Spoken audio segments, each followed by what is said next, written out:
Hello guys, welcome back to my channel. दोस्तों, आज हम इस वीडियो के अंदर बात करने वाले हैं एसबीआई की ऐसे ईटीएफ की बात करेंगे जिसके अंदर इन्वेस्ट करके हम एक लॉन्ग टर्म के अंदर अच्छा खासा कॉर्पस तैयार कर सकते हैं।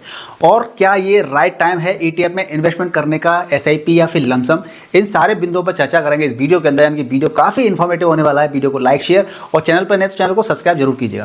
देखिए, सबसे पहले मार्केट को समझने का प्रयास करते हैं कि ईटीएफ में अगर इन्वेस्टमेंट करना है तो क्या ये राइट टाइम है कि हमें इन्वेस्ट करना चाहिए कि नहीं करना चाहिए। तो उसके लिए देखिए, सबसे पहले हम देखते हैं 6th मंथ के हम अपने रिटर्न्स देखते हैं यहाँ पर कि 6 महीने में फिलहाल क्या हुआ है। तो आप देखेंगे यहाँ पर पिछले 6 मंथ का देखेंगे यहाँ पर डेटा।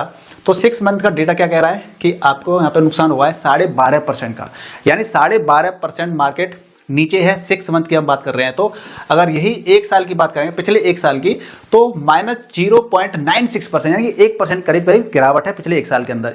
यानी कि आपने यहाँ पे ऐसा लगाया होता आज, मतलब एक साल पहले लगाया होता, तो आज आपका पैसा यहीं पे ही होता, यानी कि आप लॉस में ही होते। एक साल से आपको रिटर्न मिल ही नहीं रहे हैं निफ्टी 50 के अंदर।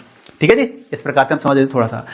तो अब मार्केट में क्या है कि मार्केट को हम जरा 5 साल का देखते हैं या फिर मैक्स देखते हैं, तो हमें एक चीज़ देखने को ये मिलती है कि हाँ, मार्केट में अगर लंबे समय तक बना रह सकता है इंसान तो वो प्रॉफिट बना सकता है, चाहे वो म्यूचुअल फंड हो, चाहे स्टॉक मार्केट हो, चाहे ईटीएफ हो। आप देखेंगे यहाँ पे कि मार्केट नीचे यहाँ पे भी आया है। यानी कि हम सोचते हैं कि दुनिया खत्म होगी, भाई दुनिया यहाँ पे 2008 और 9 के अंदर मान लीजिए खत्म हो गई थी दुनिया। अगर आप ऐसा सोचते हैं तो देखिए मार्केट ने क्या किया, फिर से मार्केट ने रफ्तार पकड़ी। यहाँ पे स्लो रफ्तार पकड़ी थी, बाद में यहाँ पे थोड़ी सी फास्ट हुआ, और कोविड के बाद फिर से एकदम से रफ्तार पकड़ी थी मार्केट ने। यानी कि आप ये देखोगे कि लंबे समय के लिए आप चलते हो तो मार्केट आपको प्रॉफिट करके ही देता है। ठीक है ना। तो इस प्रकार से हम क्या कर सकते हैं, ईटीएफ के अंदर इन्वेस्ट करके हम एक लंबे समय के अंदर एक अच्छा खासा कॉर्पस तैयार कर सकते हैं। ठीक है ना। तो चलते हैं, हम स्क्रीन पर दूसरी बीट बोल लेते हैं, ओपन करते हैं, जिस हम फंड की बात कर रहे थे, एसबीआई ईटीएफ निफ्टी 50। अगर आप इसकी बात करेंगे तो पिछले 6 महीने के अंदर आपको देखेंगे करीब करीब 12.5% की गिरावट है यहाँ पर। एक साल की बात करेंगे तो 1.72% का इसके अंदर रिटर्न है। 3 साल की बात कर लेंगे तो देखिए 38% का है। 5 साल की बात करेंगे तो 1000% का रिटर्न है। और ऑल की बात कर लेंगे तो 176% का रिटर्न है इसके अंदर एसबीआई ईटीएफ निफ्टी 50 के अंदर, जो कि स्टार्ट कब हुआ था, यहाँ पर 2015 के अंदर ये ईटीएफ स्टार्ट हुआ था। अब ईटीएफ में फायदा क्या होता है पैसा लगाने का। ईटीएफ में इन्वेस्ट करने का फायदा सबसे पहले यही होता है कि हमारा कंट्रोल रहता है इसके ऊपर, हम कभी भी इसको बाई और सेल कर सकते हैं। बाई सेल करने के लिए देखिए आपको यहाँ पे दिखा रहा है, बाई करना है बाई कर लीजिए, सेल करना सेल कर दीजिए, क्वांटिटी आपको कितनी चाहिए वो भी कर सकते हैं। और आपको किस अकाउंट से आपको कर सकते हैं आपको मैं बता देता हूँ। इस वीडियो के डिस्क्रिप्शन जब आप आएंगे तो इस डिस्क्रिप्शन में आकर के आपको 2 लिंक दिखेंगे यहाँ पर। और यदि आपको सिर्फ आपको ईटीएफ में इन्वेस्ट करना है ना, तो आपको पहले वाले लिंक पे क्लिक करके आए, डीमेट प्लस म्यूचुअल फंड के लिए आपको यहाँ पे क्लिक करना पड़ेगा। और यहाँ पे क्लिक कर देंगे आप, तो आप यहाँ पे क्या कर सकते हैं, अपना मोबाइल नंबर डाल करके अपना केवाईसी कंप्लीट करके रजिस्ट्रेशन कंप्लीट कर लीजिएगा। रजिस्ट्रेशन कंप्लीट करने के बाद में अपना ईटीएफ की जर्नी स्टार्ट कर सकते हैं, ईटीएफ में पैसा लगा सकते हैं। जैसा कि मैं आपको बोला कि एसबीआई की स्कीम की बात करेंगे, तो मैं एसबीआई की स्कीम को ओपन कर लिया मैंने। यहाँ पे ये ईटीएफ है, और यहाँ पे आप देखेंगे यार नीचे तरफ आएंगे तो आप फंड कैटेगरी और रिटर्न कैटेगरी इसको कंपेयर कर सकते हैं कि रिटर्न हमें कब और कैसे बेहतरीन मिले हैं, किस जगह मिले हैं।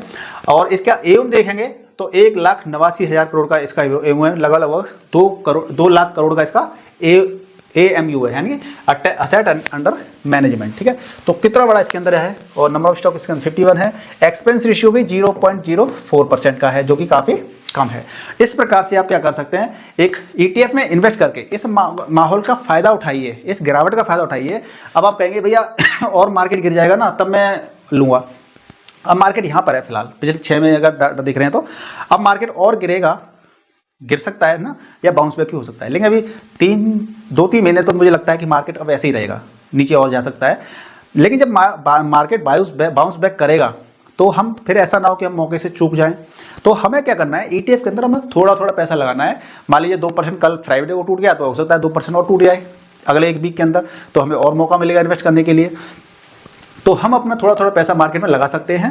और जिस भी ईटीएफ को बाई करना है, वैसे तो ईटीएफ आपके मोस्ट इंपोर्टेंट फेवरेट ईटीएफ कौन से हैं या अच्छे ईटीएफ कौन से हैं, आप निफ्टी 50 का किसी भी ईटीएफ को उठा सकते हो। ठीक है, जिसका एक्सपेंसिव कम हो, जिसके अंदर वॉल्यूम अच्छी खासी हो। ठीक है ना, ऐसे ले सकते हैं। निफ्टी नेक्स्ट 50 आप ईटीएफ को कंसीडर कर सकते हो। मिड कैप 150 ईटीएफ को कंसीडर कर सकते हो। स्मॉल कैप 250 ईटीएफ को कंसीडर कर सकते हो। ये कुछ ऐसे ईटीएफ हैं जो कि एक बेहतर रिटर्न दे सकते हैं आने वाले समय के अंदर, आने वाले फ्यूचर के अंदर। ठीक है ना, क्योंकि अगर आप लंबे समय के लिए बने रहोगे तो अब मान लीजिए अगर आपका लॉन्ग टर्म में होना जरूरी क्यों होता है, मान लीजिए अगर आपने पैसा यहाँ पे लगाया होता 5 महीने पहले करीब, ठीक है ना, तो आज आपको क्या होता, आज आपको 12% की गिरावट देखने को मिल जाती। ठीक है ना। 12% गिरावट आपको देखने को मिलती है। कब? अगर आपने इस तरह पैसा लगाया होता तो आज यहाँ पे लगा देते तो यहाँ पर आपको आज यहाँ पर हो आप तो मान लीजिए किसी ने अगर यहाँ पैसा लगा दिया था, मान लीजिए 5 लाख रुपए लोन लेकर के लगा दिया था मान लीजिए, या MTF का पैसा लगा दिया था, मार्जिन ट्रेडिंग फैसिलिटी का यूज करके पैसा लगा दिया था, और वो इतना परसेंट मार्केट में ऐसा टूट गया है, गिर गया है मार्केट, और शॉर्ट टर्म के लिए हो आप कि नहीं भाई मुझे 6 महीने के लिए एक साल के लिए पैसा डालना है, तो वो फंस गए यहाँ पर। क्योंकि यहाँ पर आप निकलेंगे ना तो लॉस बुक करना पड़ेगा, क्योंकि पैसा उनका था नहीं, किसी ने ले लिया था, या फिर कम कम समय के लिए पैसा था। सॉरी दोस्तों, थोड़ी खांसी हो गई मेरे को, आज थोड़ा मौसम चेंज हो रहा है इसलिए। तो अगर लंबे समय के लिए लोग बंदा बना रहेगा ना मार्केट में, लॉन्ग टर्म के लिए इन्वेस्ट करने की सोचेगा कि हाँ भैया हम तो लॉन्ग टर्म वाले हैं, लॉन्ग टर्म में पैसा पड़ा रहेगा हमारा, तो फिर आपको क्या मिलेगा, ये चीज लॉन्ग टर्म में आपको ये मिलेगा। यानी कि लंबे समय में हम जब पैसा इन्वेस्ट करते हैं तो उस पर हमें अच्छा खासा कॉर्पस देखने को मिलता है, क्योंकि टाइम फैक्टर बहुत इंपॉर्टेंट होता है। शॉर्ट टर्म वाले फंसते हैं, शॉर्ट टर्म वाले फिर पैनिक में आते हैं। अगर आप लॉन्ग टर्म वाले हो ना तो चादर ओढ़ के मस्त एंजॉय कीजिए, सो जाइए, मस्त एंजॉय कीजिए, ठीक है ना। और गर्मी है आपके यहाँ पर तो मत चादर ओढ़िएगा, चलिए ठीक है, मजाक बहुत हो गया, ठीक है ना। तो ये कहानी है सारी। तो ETF में हम इन्वेस्ट करके हम अपने कंट्रोल हमारे हाथ में रहता है। म्यूचुअल फंड में क्या रहता है कि भैया जब मार्केट बंद हो जाता है उसके बाद हमें NAV अलर्ट होती है हमारे अकाउंट के अंदर, लेकिन यहाँ ETF में आप कभी भी बाई सेल कर सकते हैं, अपनी सुविधा के अनुसार कर सकते हैं जब मार्केट आवर ओपन होते हैं तब, ठीक है ना। और थोड़ा थोड़ा मार्केट में पैसा लगाते रहिए। अब मैंने बोला था कि लमसम की और SIP की, तो देखिए SIP तो कहीं पर भी कर लीजिए, चाहे वो स्टॉक हो, चाहे म्यूचुअल फंड हो, चाहे वो ETF हो, अच्छी चीज़ है। लेकिन ऐसा नहीं कि कहीं पर भी SIP कर दो अच्छा ही फल मिलेगा आपको। मान लीजिए कोई बेकार कंपनी है, आप उसके अंदर SIP कर रहे हैं तो आपको पैसा डूबना है, तो अच्छे क्वालिटी प्रोडक्ट की बात कर रहे हैं, चाहे वो ETF अच्छा हो, चाहे म्यूचुअल फंड अच्छा हो, चाहे वो स्टॉक अच्छा हो। आप SIP भी स्टार्ट कर सकते हैं ETF के अंदर, जिससे क्या होगा आपको एवरेजिंग मिल जाएगी। साथ में आप लमसम भी डाल सकते हैं, और लमसम का पैसा सारा एक साथ मत डाल दीजिएगा, थोड़ा थोड़ा डालिए। मार्केट में कोई मार्केट अगर और गिरावट आती है तो हम और गिरावट में बाई कर लेंगे, ठीक है ना। तो इस प्रकार से तो दोस्तों मुझे उम्मीद है कि आपको इस वीडियो से काफ़ी कुछ आइडिया सीखने को मिला होगा। बाकी का आपको इस वीडियो के डिस्क्रिप्शन में जब आप आएंगे और इन्वेस्टमेंट करना चाहते हैं तो इस लिंक पर क्लिक करके अपना रजिस्ट्रेशन कंप्लीट कर लीजिए, और उसके बाद में हम इन्वेस्ट जर्नी शुरू कर देंगे, ठीक है ना। तो जो SIP बंद कर रहे हैं आप उनको बंद करने दीजिए, उनको समझाइए कि SIP बंद मत कीजिए। एक लंबे समय की प्रोसेस होती है, मार्केट से पैसा कमाना है तो लंबे समय कमा सकते हैं, शॉर्ट टर्म में हर कोई नहीं कमा पाता है, ठीक है ना। तो आज से ही इन्वेस्ट करना स्टार्ट कर दीजिए, लिंक पीछे है वीडियो के डिस्क्रिप्शन में, क्लिक कीजिए, रजिस्ट्रेशन कंप्लीट कीजिए और ETF बाई करना स्टार्ट कर दीजिए, ठीक है ना। बाकी आप अपना दिमाग भी लगाइए कि हाँ इस समय मार्केट में लगाना चाहिए पैसा, नहीं लगाना चाहिए, आपकी राय क्या है मुझे कमेंट करके बता सकते हैं। वीडियो को लाइक शेयर और चैनल पर नए तो चैनल को सब्सक्राइब कर लीजिए। मिलते हैं नेक्स्ट वीडियो में, तब तक गुड बाय, टेक केयर, जय हिंद, जय भारत।